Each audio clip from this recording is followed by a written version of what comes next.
saya ingin mengatakan ya bahwa betapa banyaknya permasalahan di bangsa ini. Satu di antaranya adalah pemimpin yang korup. Pembentukan KPK tidak lain untuk membentuk suatu lembaga super body yang diharapkan bisa menangani korupsi, kolusi, dan nepotisme. Meskipun pada akhir-akhir ini kondisi KPK dilemahkan. Dan saya hanya bisa keluar apabila saya tanda tangan surat perjanjian tidak akan menuntut pengembang, tidak akan melapor pengembang. Mau saya kasih bocoran KPK? Mau nggak? Yang namanya Yakut tidak pergi ke luar negeri. Dia ada di Jawa Tengah. Bohong kalau KPK nggak tahu, bohong. Jangan sampai rakyat nanti yang narik dia. Kalau rakyat narik dia, urusannya rakyat sama rakyat diadu. Betul? Betul? Ada di Jawa Tengah.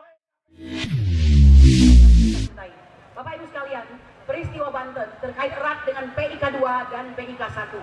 Ya, PIK 2 yang telah disematkan PSN di sana mengundang begitu banyak masalah, dan pada hari ini kami sedang menggugat di Pengadilan Jakarta Pusat dengan perkara nomor 754. Mohon rakyat Indonesia semuanya ikut memantau ya.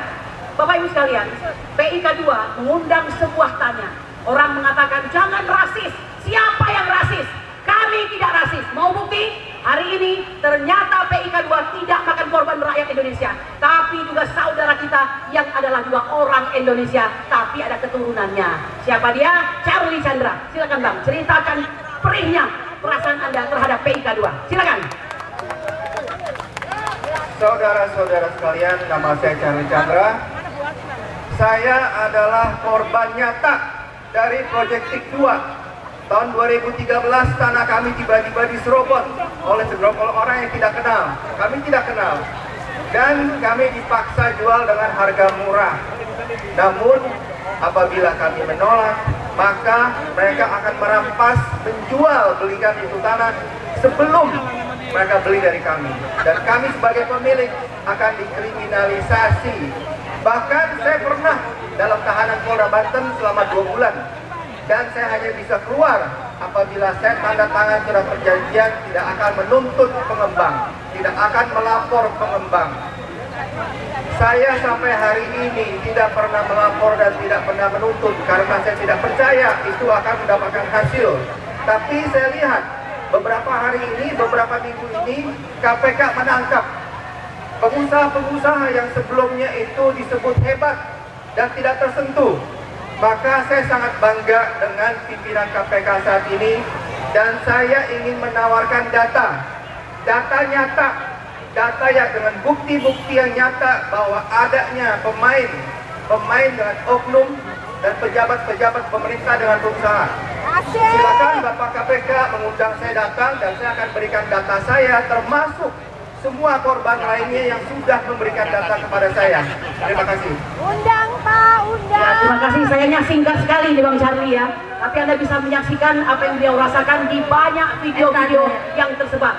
Saya ingin mengatakan semoga ini menjadi evaluasi bagi Bapak Polri, Kapolri kita, bahwa ternyata faktanya banyak di antara anak buah Anda yang masih bekerja dengan tidak mengedepankan suatu tata kerja yang sesuai dengan polisi yang presisi, serta diri Anda sebagai tribrata, melindungi, mengayomi, dan melayani masyarakat. Bapak Ibu sekalian, saya ingin mengatakan ya bahwa betapa banyaknya permasalahan di bangsa ini. Satu di antaranya adalah pemimpin yang korup. Pembentukan KPK tidak lain untuk membentuk suatu lembaga super body yang diharapkan bisa menangani korupsi, kolusi, dan nepotisme. Meskipun pada akhir-akhir ini kondisi KPK dilemahkan.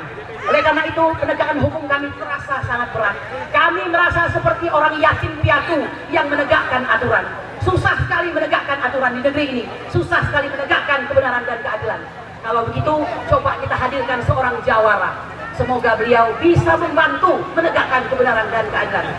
Ustadz Eka Jaya, waktu dan tempat. Hidup jawara.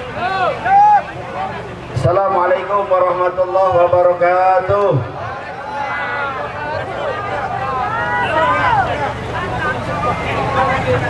Yang datang 500, yang jawab cuma 15 orang. Hoi. kompak nggak? Siap bersatu nggak? Siap duduk KPK nggak?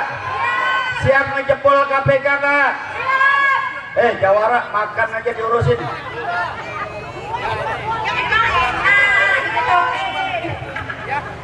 Alhamdulillah, hari ini kita sudah kumpul konvoy dari Masjid Al-Azhar ke ATR BPN ke Mabes Polri. Di Mabes Polri sayang hanya beberapa menit saja. Sebetulnya kita mau titip salam kepada Kapolri. Masa jabatan Anda masih panjang, Kapolri. Pensiun Anda masih 5 tahun lagi. Nggak ada Kapolri yang lain sampai pensiun sampai 5 tahun kembali. Maka saat ini ketika Anda masih menjabat, jalankanlah amanah ini dengan baik. Karena yang mengangkat Anda Joko Widodo ini sudah selesai sebetulnya, betul? Betul. Jadi Anda nggak perlu takut lagi. Jalankan amanah, karena amanah itu akan dimintakan pertanggungan jawab. Walaupun kita yakin Anda berkeyakinan lain dengan kami, Anda non Muslim, tapi kalau Anda non Muslim yang taat, pasti Anda akan tahu jabatan amanah pangkat yang Anda dapat saat ini akan diminta pertanggung jawab oleh Allah.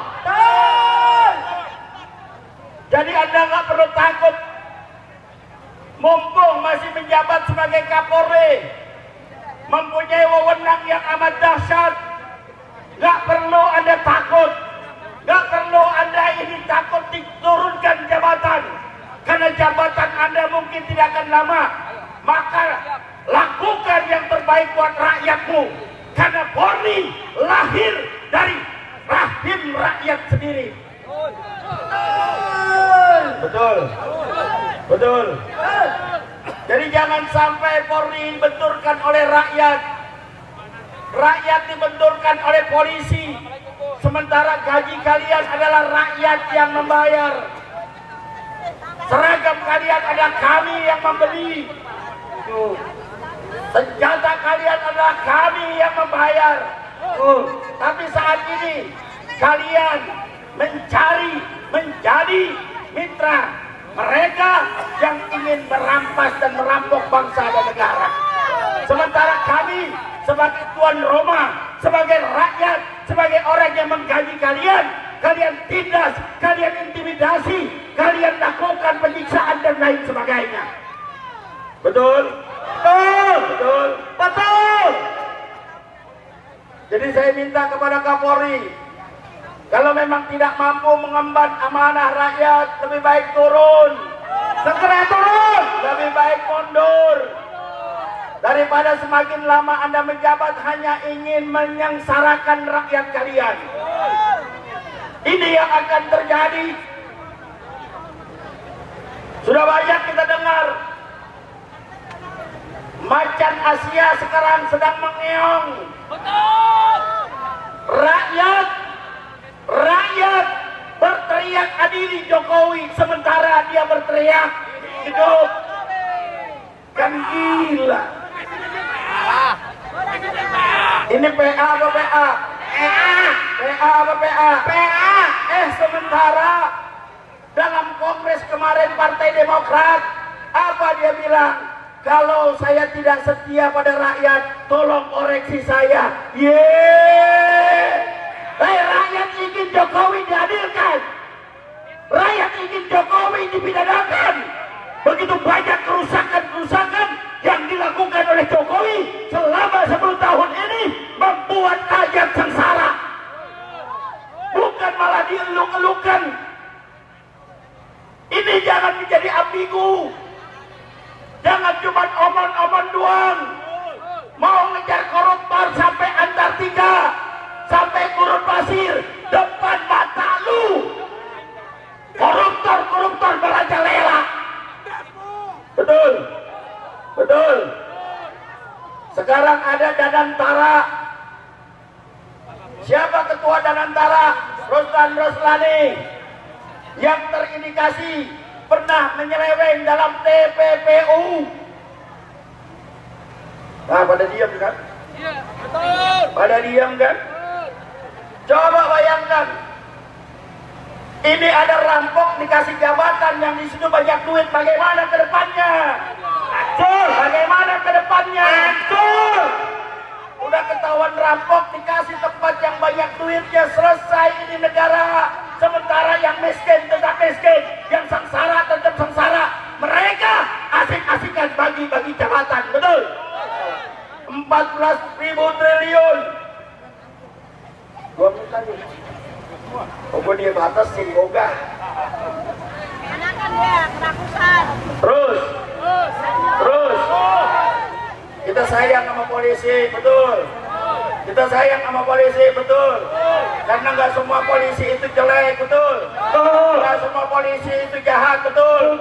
Tergantung pimpinannya. Betul. Tergantung pimpinannya. Kalau pimpinannya baik, maka baik semua. Padahal Pak Sigit sudah ngomong, kalau mau sikat daripada mereka semua, sikat kepalanya, betul? Nah ini kalau kepalanya balelo, kalau kepalanya koruptor, kalau kepalanya melindungi korupsi, apa yang bisa diharapkan oleh pemimpin tersebut? Gak ada yang bisa diharapkan kembali. Tinggal menunggu keajaiban dari Allah, mereka turun atau diturunkan oleh rakyat. Turunkan. Siap bergerak, siap bersatu. Ini jangankan Indonesia emas, bisa-bisa Indonesia cemas. Hancur. Prabowo sudah ngomong 2023, 2030 Indonesia akan tenggelam. Dia sendiri yang ngomong. Ini ternyata akan jadi kenyataan. Kenapa? Biang Kerok dijadikan pembina di Danantara. Ini kan luar biasa. Rakyat ingin menghendaki Jokowi diadili. Rakyat menghendaki Bubu Papa diadili.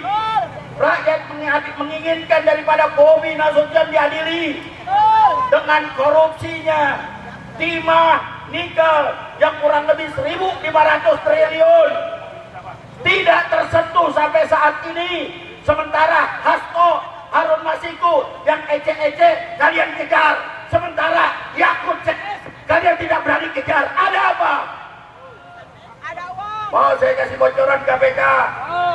Mau nggak? Yang namanya Yakut tidak pergi ke luar negeri, dia ada di Jawa Tengah. Bohong kalau KPK nggak tahu, bohong. Jangan sampai rakyat nanti yang narik dia. Kalau rakyat narik dia, urus aja rakyat sama rakyat diadu. Betul? Betul? Ada di Jawa Tengah, weh KPK. Niat kagak buat tangkap. Kalau nggak niat, jangankan ke Jawa Tengah, di Jakarta saja kalian depan mata nggak berani. Kenapa? Nggak ada niat, takut. Tuh, ya selamat kepada Pak Koruptor baru keluar. Tuh, enak. Coba kalau maling bajai, coba kalau maling jemuran, habis gak dikebogin? Habis digulung. Habis dikebogin? Habis digulung. Ya enak dia tuh, diantar pakai mobil mewah, pakai kaos oranye, enak dah. Enak koruptor. Di penjaranya aja enak kok. Di penjaranya aja ada AC, ada TV dan lain sebagainya. Coba kalau maling kotak amal, habis gak? Maling motor habis gak? Maling handphone habis gak? Kalau koruptor enak. Oh bayangin, jadi mendingan jadi koruptor. Tuh gak? Tuh, coba baik. Ya, inilah makanya Jokowi selalu berharapkan dia punya duit banyak. Dia bisa memimpin lembaga-lembaga yang banyak duitnya. Kenapa? Karena dia biasa mengatakan ketua lembaga apapun kalau sudah disogok pakai duit, mereka cuma bisa diam, ceceng wae. Betul? Makanya duit dikumpulin. Siap bersatu? Siap kompak? Siap dari sini ke Bubu Papa? Benar gak? Benar gak? Karena dia merengos lagi. Setelah dia pulang lagi, hei, hei,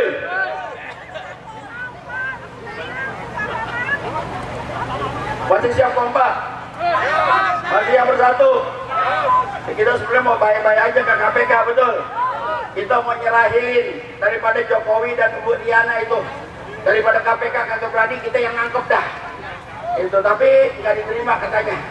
Padahal kita mau dialog diskusi. Ayo dah, hai KPK, kami ini adalah mitra kalian.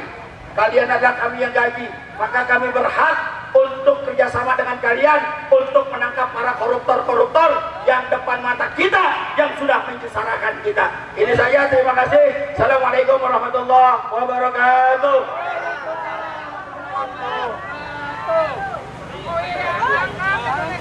Ya, terima kasih kepada Bang Eka Jaya. Masih menggebu, kita membutuhkan orang-orang yang demikian yang mengawal kita untuk senantiasa menjadi orang yang kritis. Kami mengatakan setiap masa itu harus ada orang yang menyampaikan kebenaran, dan insya Allah kita ini adalah orang sebagian yang menyampaikan kebenaran itu. Saudara-saudaraku sekalian, saya ingin memberikan update yang terbaru.